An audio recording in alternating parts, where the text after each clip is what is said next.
Ante todo quisiera aclarar que soy personalmente un decidido defensor de la libertad de expresión. Es decir, no creo en ninguna ley de medios que limite contenidos. Los contenidos hacen a la libertad de expresión, a la libertad de ideas, a la libertad de conciencia, que creo que ningún Estado de Derecho tiene absolutamente ninguna facultad para limitar. Eso en cuanto a contenidos. Los medios, y fundamentalmente los medios audiovisuales, cumplen hoy en el mundo una función que nadie ignora, desde la radio, que cumple una clara función política, de los años 30 lo sabemos claramente. Se puede usar para bien, la usó Roosevelt; se puede usar para mal, la usó Hitler. Obviamente hoy la televisión potencia esto. Cuando uno ve televisión cree estar viendo la realidad, y esa realidad es una realidad de cosas concretas. La televisión nos muestra objetos o personas, y creemos que estamos en contacto con el hecho mismo. No comparto ninguna posición de tipo apocalíptico que considera que esto es un paulatino debilitamiento mental o de la capacidad de pensamiento abstracto de la población, pero efectivamente crea una realidad. Ninguno de nosotros vive toda la realidad del mundo. Yo no sé exactamente lo que está pasando en Siria, sino a través de lo que me informa o de lo que veo en la prensa o en los medios audiovisuales. De modo que no se trata de una mera cuestión de información. Tampoco se trata hoy de una mera cuestión de divulgación de ideas, sino que se trata de creación de realidad. Vivo en una realidad creada a través de los medios de comunicación. Y por ende, mi conducta se determina en el mundo que vivo, en el mundo de sentidos, de valores, conforme a esa realidad construida. Si tenemos esto en cuenta, para cualquier democracia, un monopolio de medios es un gravísimo peligro, porque la realidad construida tiene un solo sentido, y es el sentido que determinan los medios. En este aspecto, creo que, dado que entiendo que aquí concurren personas que vienen de muy distintos países, donde las situaciones son muy dispares, quiero decirles que América Latina sufre un fenómeno particular de monopolio u oligopolio de medios masivos de comunicación, que en los países desarrollados no se tolera. En América Latina tenemos este dato folclórico de monopolización de medios. Creación de realidad, una creación de realidad que no me gusta si es creada por Stalin, por Mussolini, por Hitler, pero tampoco me gusta si es creada por ningún otro. Y fundamentalmente si es creada por quienes detentan el poder planetario en este momento, que son las corporaciones transnacionales. El volumen de nuestros monopolios de medios latinoamericanos, el volumen financiero, el volumen patrimonial, es enorme. En algunos países más, en otros menos. Hay monopolios de medios que, su capital es de tal magnitud que sin lugar a dudas es falso decir que están al servicio de corporaciones transnacionales. Es totalmente falso. Forman parte del entramado financiero de esas corporaciones. Y todos sabemos que en el mundo, sea central o periférico de hoy, el poder económico de las corporaciones compite con el poder político. Los políticos, sean los líderes de los países centrales, por así llamarlos, o sean nuestros gobernantes, nuestros políticos, están sitiados permanentemente por el poder de creación de realidad de los medios audiovisuales fundamentalmente. Pierde importancia la prensa, pierde importancia. El diario va perdiendo importancia. De todas formas, sabemos que en el mundo hay un proceso de concentración, incluso en la prensa, pero lo que importa y lo que cobra importancia cuanto a determinación de realidad en nuestra región y en el mundo es el medio audiovisual y fundamentalmente la televisión. Desgraciadamente vivimos en un mundo con tremendos riesgos. Alguien habla de la sociedad de riesgo. Sí, tenemos riesgos muy grandes, pero los riesgos que vivenciamos no son muchas veces los riesgos reales, sino son los riesgos de que nos muestra la construcción mediática. Magnifica a unos, normaliza a otros, oculta a otros. América Latina ha sufrido siempre los efectos del colonialismo. Primero fue la ocupación política en el colonialismo originario, después nos declararon independientes y vino el neocolonialismo, nos ocuparon a través de oligarquías locales, vinieron los movimientos populares que resistieron y desarmaron esas oligarquías en el siglo pasado. Estos movimientos populares fueron contrarrestados o neutralizados brutalmente por una nueva ocupación dentro del neocolonialismo a través de nuestras propias Fuerzas Armadas, convenientemente alienadas con ideología colonialista de seguridad nacional, en gran parte de origen francés, en otra parte simplificada toda esta ideología colonialista francesa por Estados Unidos a través de la Escuela de las Américas en Panamá.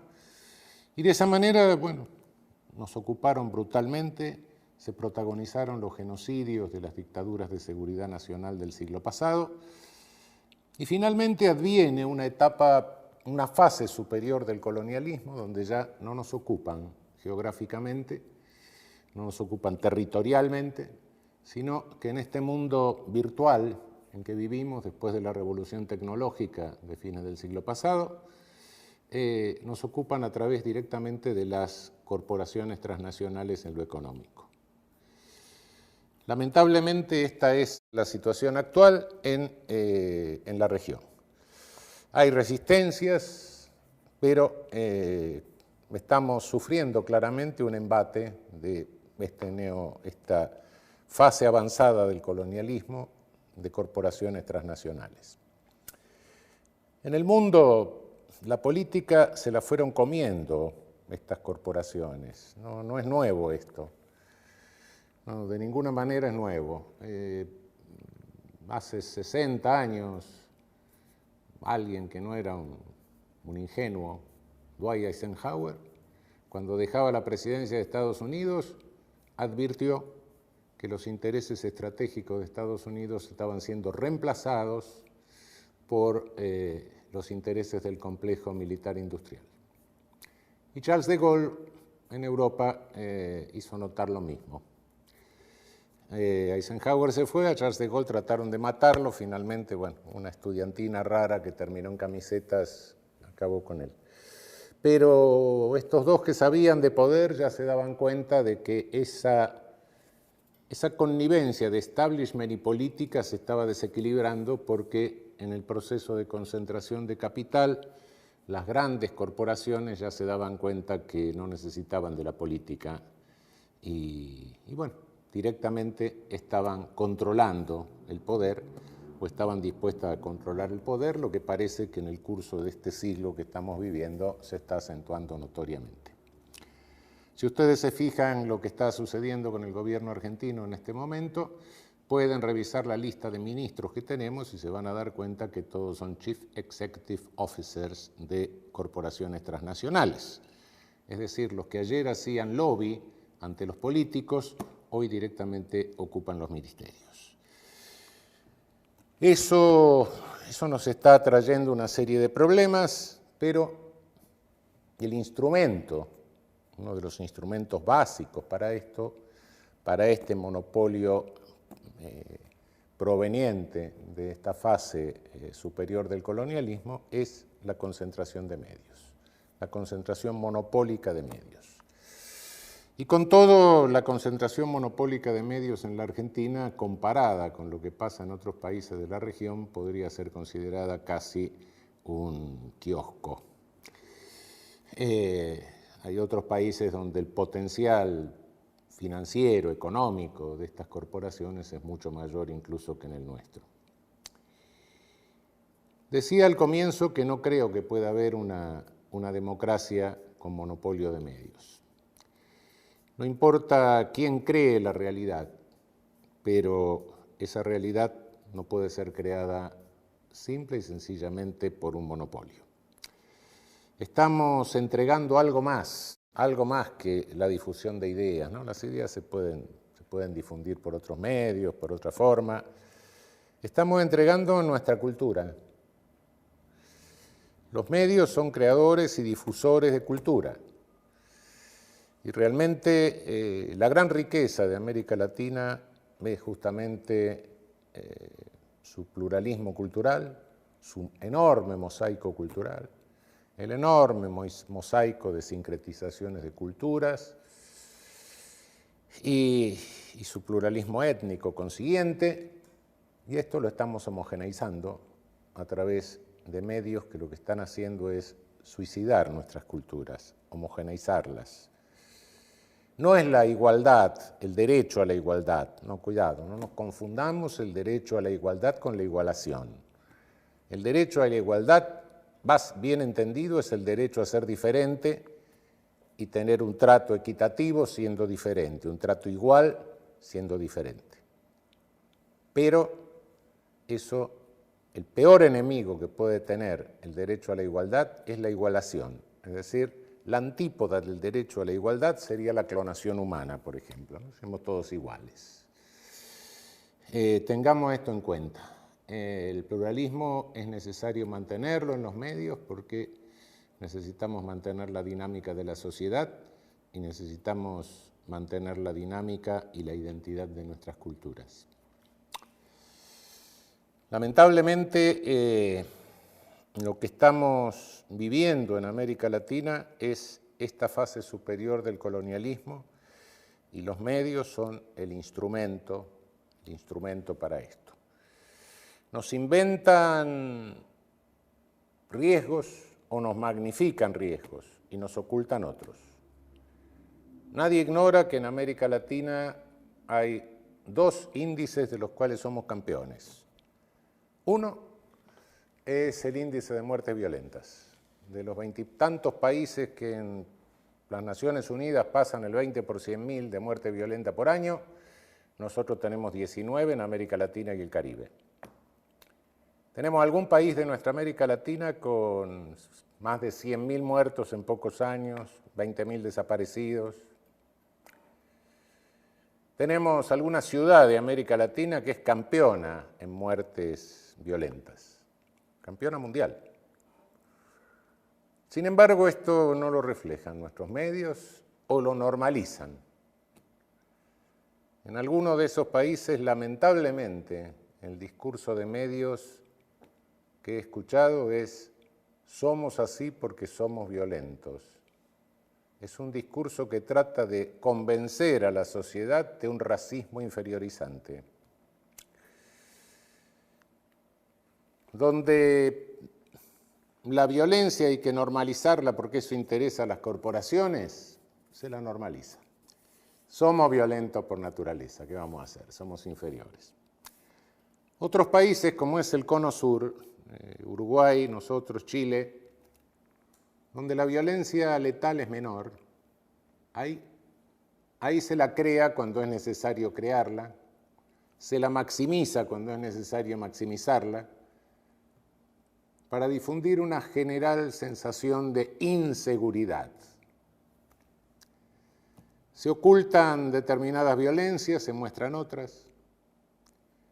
Se oculta la violencia homicida entre la marginación. se oculta la letalidad policial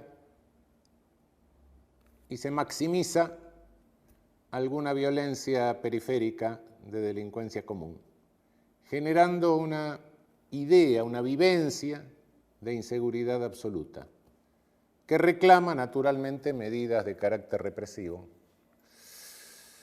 Se estigmatiza a cualquiera, se difama a cualquiera gratuitamente. Nuestro país tiene una presidenta a la que se imputa la muerte de un fiscal, un candidato a gobernador al que se le imputaron 3 homicidios.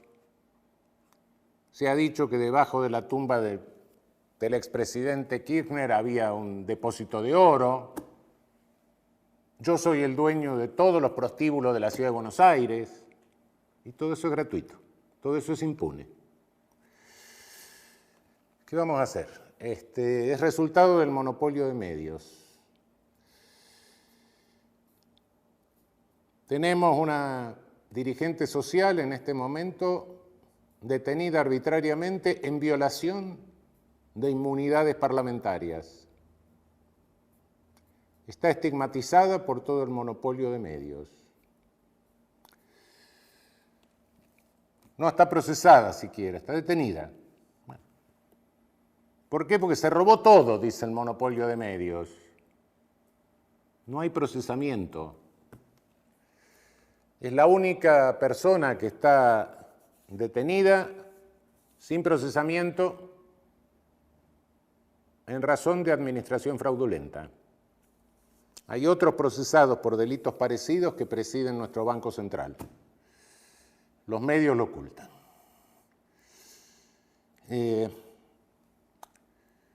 Realmente creo que la prohibición del monopolio de medios en América Latina tiene que tener jerarquía constitucional, porque es la única garantía que tenemos para tener democracias efectivas, reales.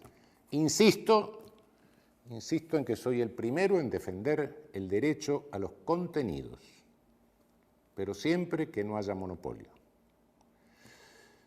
No habiendo monopolio, cada cual haga el contenido que quiera. Creo que hay muy pocos límites en materia de contenidos, quizá cuando el contenido pone en peligro la vida de una persona. Fuera de eso, creo que no debemos colocar ningún límite. Más aún, ni creo que sea necesaria una ley de prensa. No. La mejor ley de prensa es la que no existe. Pero prohibamos el monopolio. Así como lo prohibimos en otras actividades económicas, y es razonable que se lo prohíba, ¿cómo no lo vamos a prohibir en la actividad económica que hace a los medios masivos de comunicación, a los medios audiovisuales, que hace a la construcción de nuestra realidad cotidiana, que determina la conducta cotidiana de las personas, que nos crea el mundo en que vivimos? Bueno, lamentablemente esta es la situación de la región. Insisto, soy un absoluto defensor de la libertad de expresión, del más amplio pluralismo. Me opondría frontalmente a cualquier limitación de contenidos, pero cuidado, no confundamos esto con un pretendido derecho a la monopolización de los medios de comunicación. Bueno, quiero terminar enviando un saludo a todos los defensores del público que están reunidos. Es muy importante que esto tenga lugar en Buenos Aires en estos momentos. Es muy importante que ustedes verifiquen cómo funciona aquí este monopolio de medios al mismo tiempo. Y celebramos poder recibirlos y esperamos que tengan una estadía lo mejor posible entre nosotros.